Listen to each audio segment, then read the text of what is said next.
אנחנו מוצאים את הספור עם זרה שמשון? האם זה באמת סגולה בדוקה? הסגולה ללמוד בזה? מה? כן. Erev Tov, good evening, everyone. We are in the Zera Shimshon on Parsha V'Zot HaBracha, which will help prepare us, God willing, for Simchas Torah, when we conclude the Torah and we begin again in Bereshis. And we're going to be doing Os Vav, section number 6. Tonight's shiur is L'Zecher Nishmas Avi Mori Zalman ben Yamin ben Gedalia.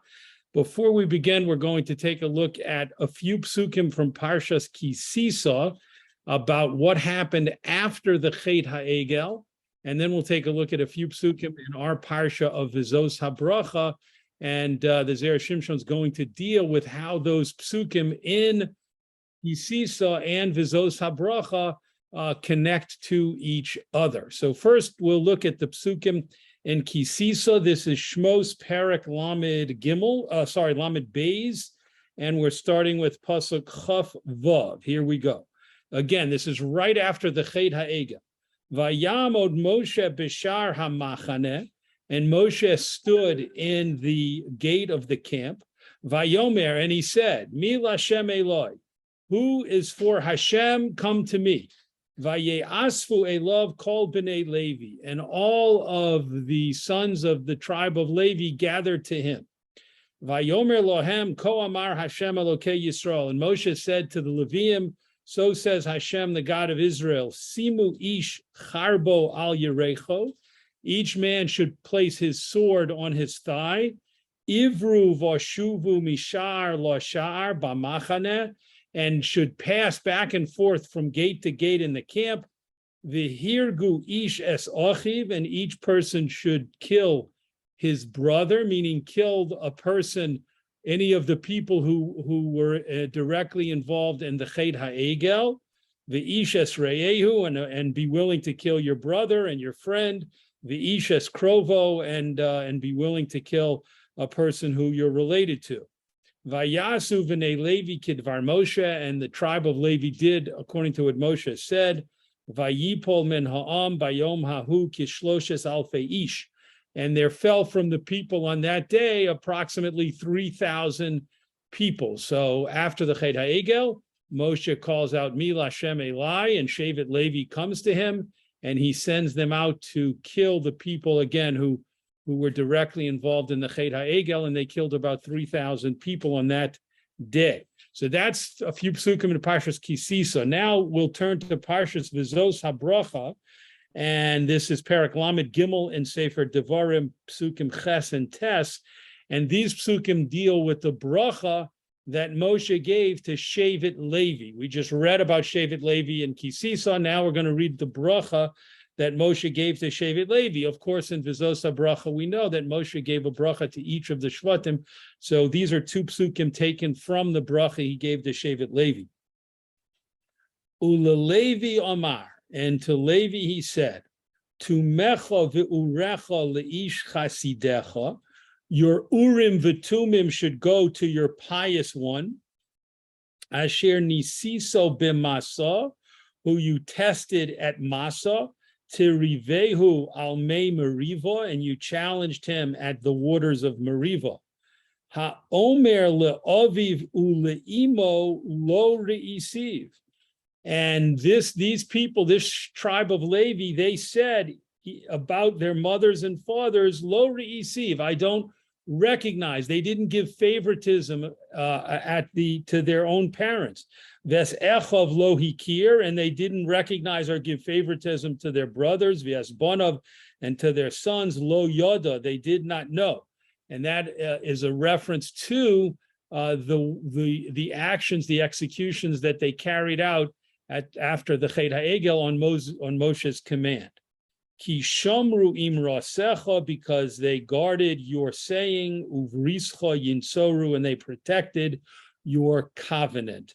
So those are the two sets of psukim that we need to be very familiar with in order to understand what the Zera Shimshon is going to teach us here. And let us begin in the Zera Shimshon. Again, this is Os Vav. Yuma Perek Vav in Meseches Yuma, in the Gemara tractate of Yuma, or some people pronounce it Yoma.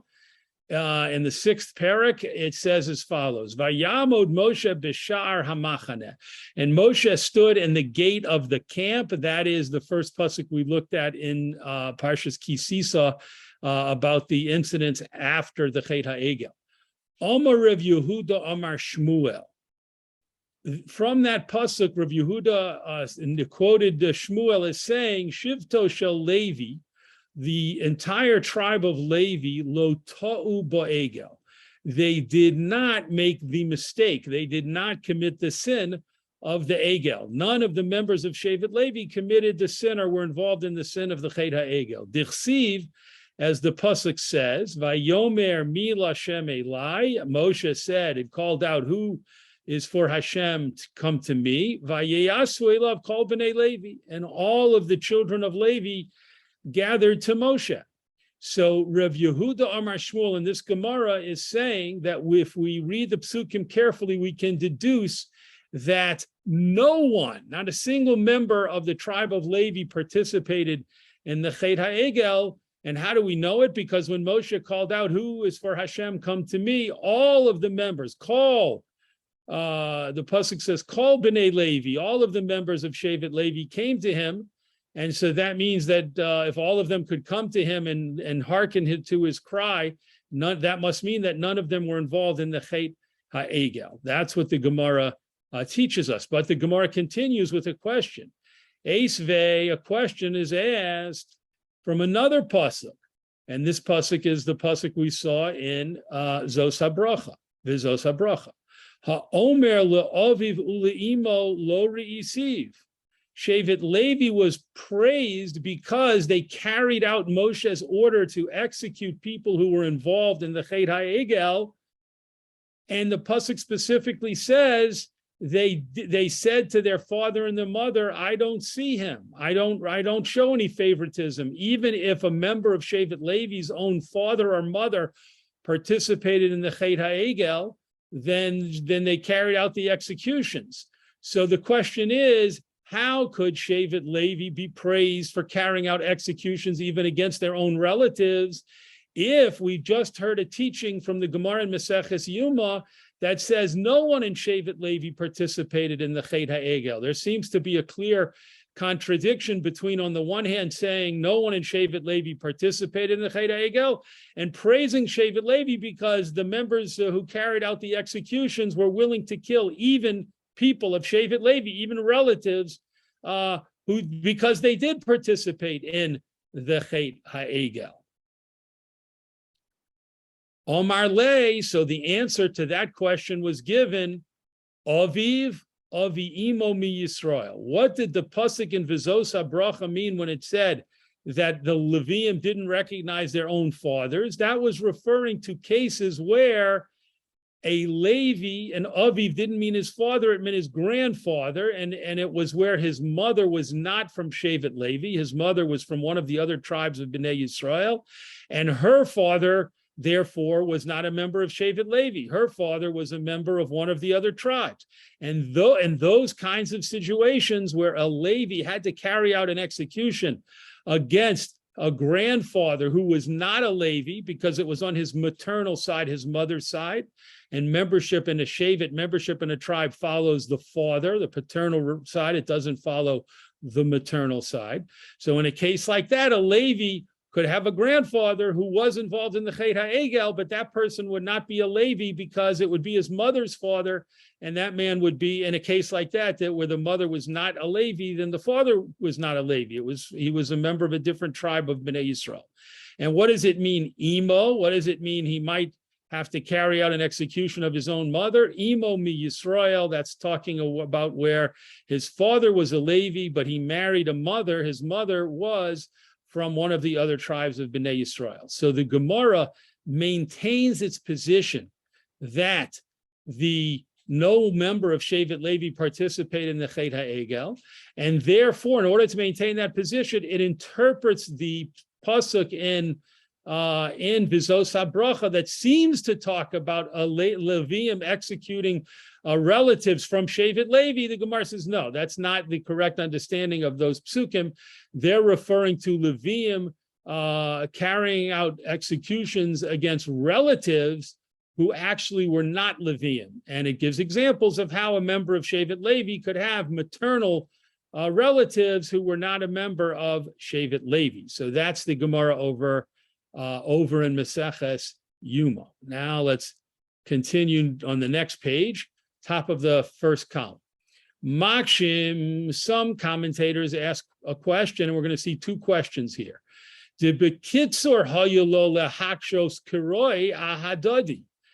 Gemara should have been able to ask a simpler question by just juxtaposing the two psukim. The hacha ksiv, because over here it's written, Omer la'aviv ule'imo lo re'isiv. Over here, meaning in V'Zot HaBracha, the pasuk says that the Levium didn't recognize their own parents when it came time for executions, their own mother and father. V'hasam ksiv, and over there in Parshas Kisisa and Shmos by the Chet HaEgel, it's written by Yeasu Elov Kol B'nei Levi. All of the members of B'nai Levi gathered to Moshe. So the Zera Shimshon says the first question we need to ask is why the Gemara set up the question as if it was based on certain people in the Gemara, certain Amoraim in the Gemara making statements about how they learned the psukim, and then asking a question on that. Why didn't the Gemara just say there are two psukim in the Torah that appear to contradict each other? One pasuk implies that no member of Shevet Levi participated in the Chet HaEgel. That's in Shmos and Kisisa. And another pasuk in Devarim seems to indicate that there were members of Shevet Levi who had to be executed because they did in fact participate in the Chet HaEgel. So again, that's the Zera Shimshon's first question on this Gemara and Maseches Yuma. The old question, there's another question. Lama parich mi pasuk ha'omer le'aviv. Why did the Gemara choose to ask its question, its contradiction, from the pasuk in our Parsha V'Zot HaBracha? The lo parich mi pasuk ha'muktam b'Torah. Why did it not ask from a pasuk that came much earlier in the Torah, but Parshas Kisisa, in the Parsha of Kisisa that talks about Chet HaEgel?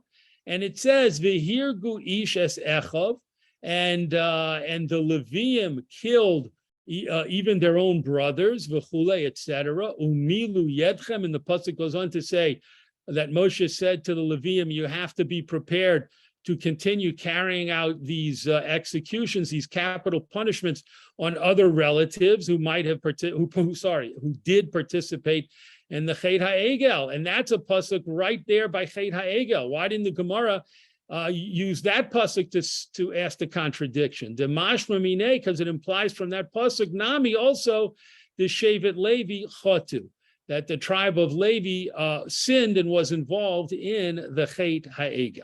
So those are the Zera Shimshon's two questions on the Gemara in Maseches Yuma.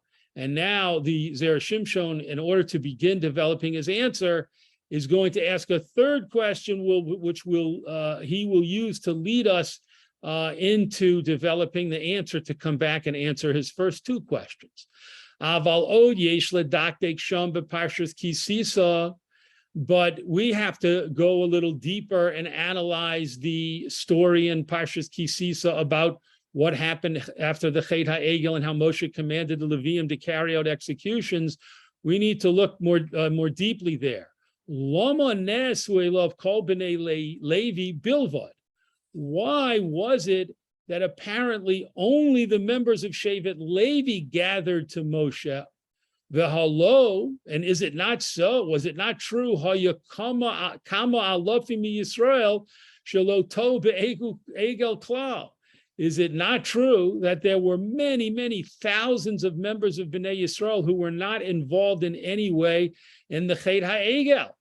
Uchesha'amar Moshe mi Lashem Elai, and when Moshe called out, "Who is for Hashem? Come to me." Lama lo ba'u gam heim etzlo. Why didn't these innocent members of Bnei Yisrael, who were not in any way at all connected to the Chet HaEgel, why didn't they come to Moshe?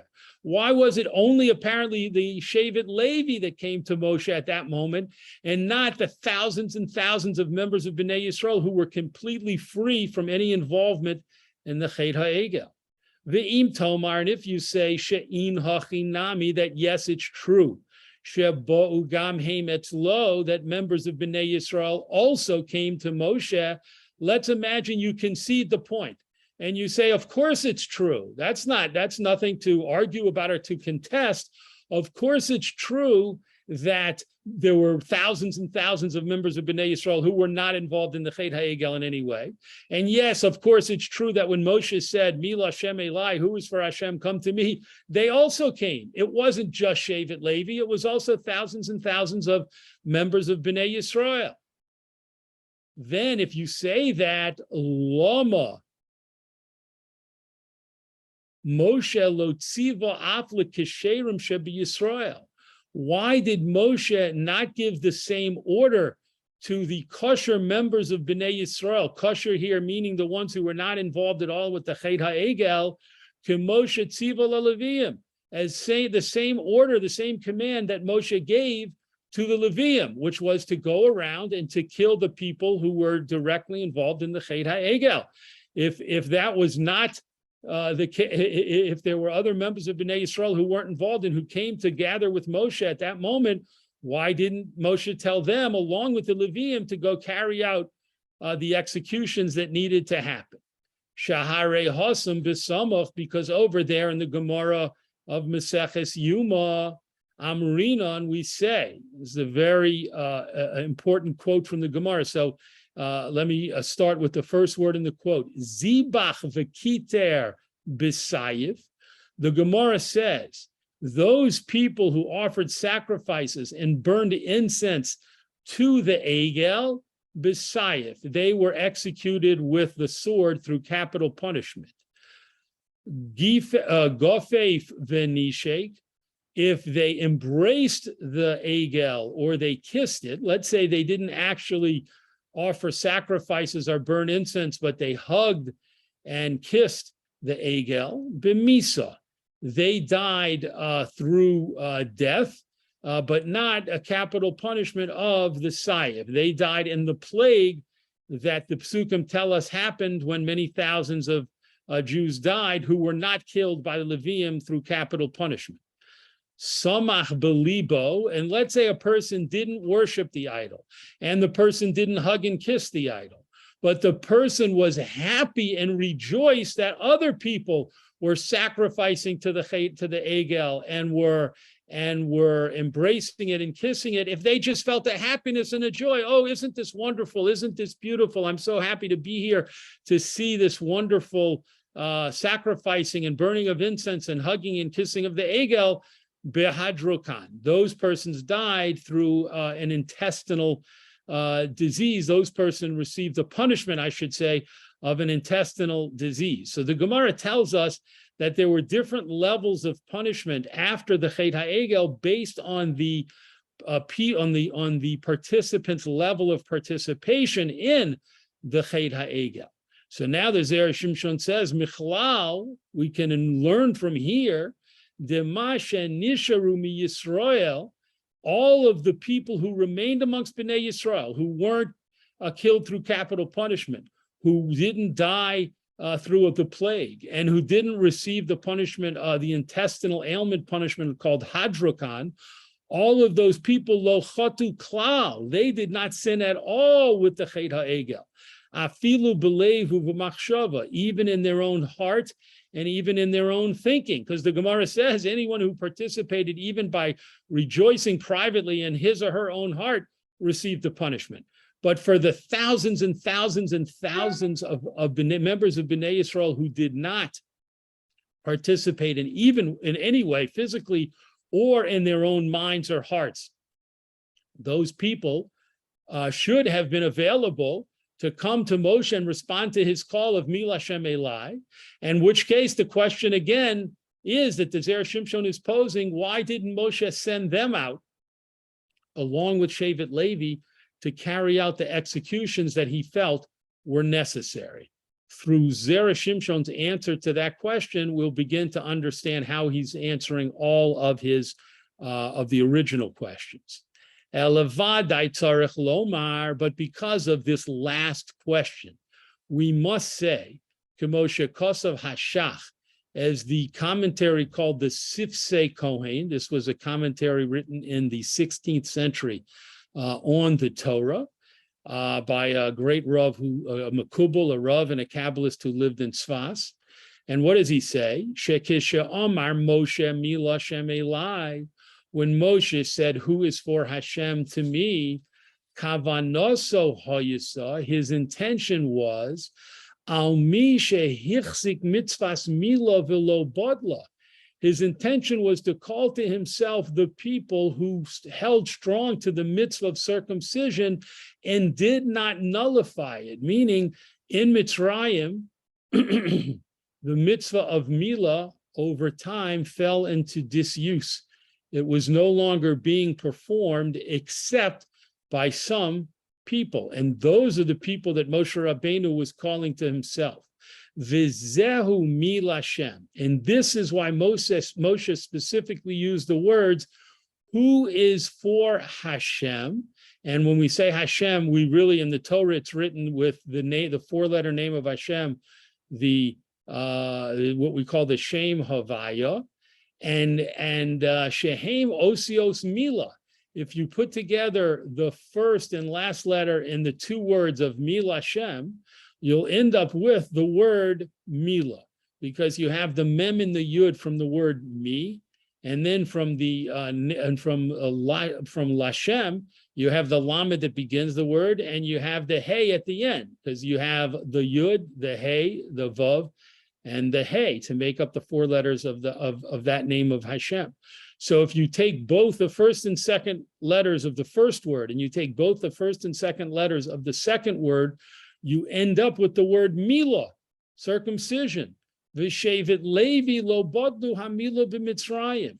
And the tribe of Levi, as Chazal teach us in other places, did not nullify. They did not let loose of the mitzvah of Mila. They continued to practice and hold on firmly to the mitzvah of circumcision, of bris Mila.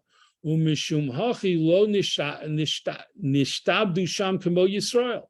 And that is the hidden explanation as to why Shevet Levi were not enslaved in Egypt like the rest of Bnei Yisrael were. That means that Chazal teach us that Shevet Levi maintained the mitzvah of Mila during years in Mitzrayim when other Jews did not. And in addition to that, that is why they were not enslaved and didn't have to do the backbreaking work of slavery at the time when the other tribes did. V'lohem dafka no'el lomar, and only the Shevet Levi, therefore, was it specifically appropriate for Moshe to say, simu ish charbo al yerecho, let each man place his sword on his thigh.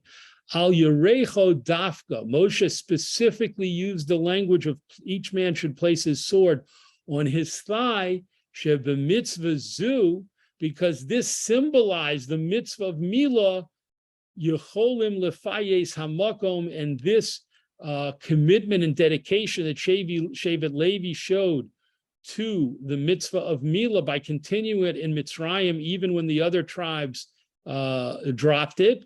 This was a way to regain Hashem's forgiveness and to console, so to speak, Hashem over the Chet HaEgel. So let's pause here. This is an incredibly important principle, but not just that, it's a chiddush in understanding the words of Mila Shem Elai. And that's what the Zera Shimshon is bringing us from the Perush of the Sifsei Kohen on the Torah, to tell us that Mila Shem Elai, the words Mila Shem, are a hint to the word Mila, and that's what Moshe was calling out. Moshe wasn't just saying in a kind of nebulous way, whoever feels that they're close to Hashem, or whoever feels they're dedicated to Hashem, come to me. And Moshe wasn't even saying the way most of us understand the psukim, which is those people who have not been involved in any way with the Chet HaEgel should come to me. the Sifsei Kohen says that was also not Moshe's intention. Moshe's intention was very limited and specific. It was those people who have always kept the mitzvah of bris milah and have never dropped the mitzvah of bris milah should come to me now. And that's why the members of Shevet Levi exclusively and only came to Moshe at that time. Once we understand that, we can go back and understand why it was Shevet Levi specifically who responded to Moshe and came to him at that moment, and not the thousands and thousands of members of Bnei Yisrael, who certainly deserve all the praise in the world for having no connection to the Chet HaEgel, whether it was in terms of not sacrificing to the Chet HaEgel, not hugging and kissing the Chet HaEgel, not even thinking and rejoicing about how nice it is that people were doing those things for the Egel, as they didn't participate at all. And that's an amazing madrega, a spiritual level. However, that's not who Moshe was referring to when he called out the people to come to him. Moshe was referring to people who had always maintained the mitzvah of Milah, which only applied to Shevet Levi, and that's why they came to him. Continuing at the bottom of the column, and according to this, now that we understand that, below Divrei Rav Yehuda, lo havu kosher kroi ahadadi. Now we can go back and answer our question about the two psukim, which was, why did the Gemara seem to ask a complicated question about what different rabbis in the Gemara said? And our question was, forget about what anybody said. The two psukim contradict each other. So the Zera Shimshon says no. Now we understand why the two psukim would not necessarily have contradicted each other. Shehayisi Omer, because I could have said, Sheveyasu Elov Kol B'nei Levi. I could have said, why did all of B'nai Levi come to Moshe? Lefi shehaya kulam, because all of them, continuing top of the second column, nimolim, were circumcised. Not that Shevet Levi came to Moshe because we thought Moshe was calling for everyone who did not participate in the Chet HaEgel. That's not what happened. Now that we have the commentary of the Sifsei Kohen, we can say Moshe was calling all the people who were circumcised. Moshe lo bikesh ela hanimolim, and Moshe was only seeking to find the people who were nimolim, who had always stayed committed to the mitzvah of bris milah.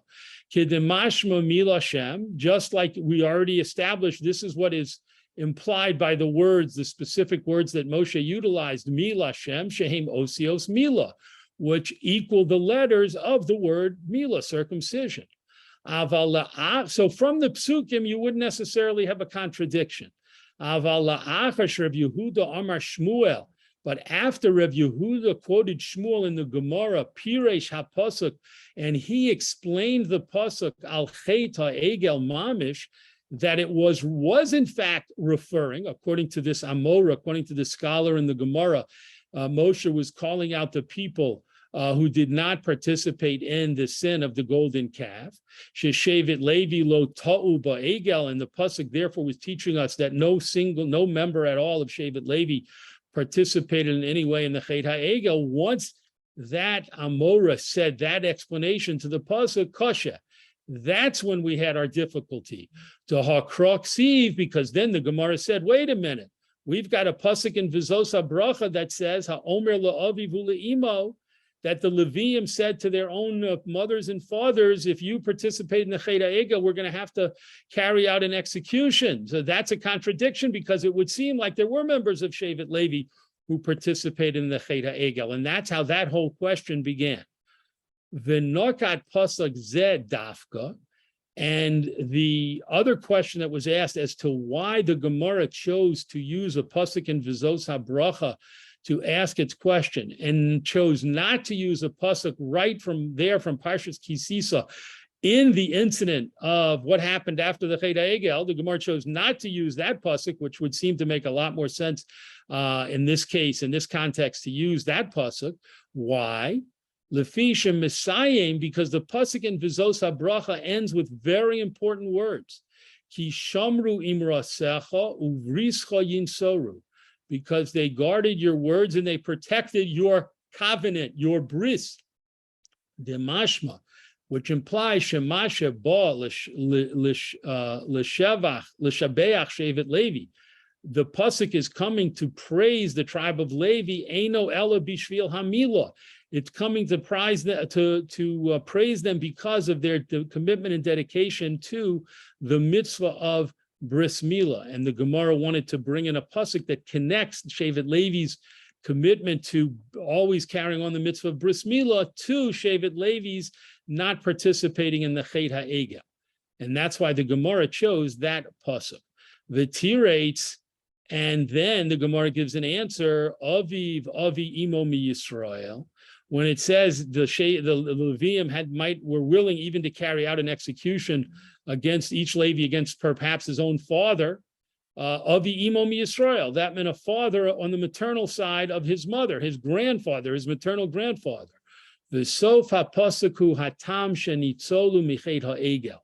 And the end of the pasuk talking about the Levium maintaining the bris and protecting the covenant of bris milah, that gives the reason why they were protected from sinning with the chet ha'egel. Lefi sheshamru hamila. It's all because they were so careful about the mitzvah of bris milah al derech, along the way of the idea mitzvah goreres mitzvah, that when a person does one mitzvah, it leads them and causes them to do another mitzvah.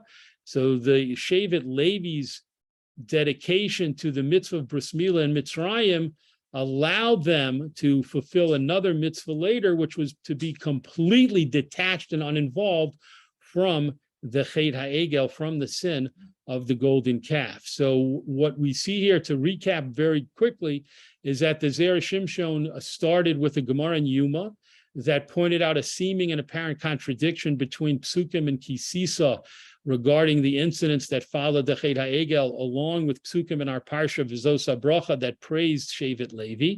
And then he developed an idea from the Sifsei Kohen commentary on Chumash in order to show us that there were different ways to understand the Psukim.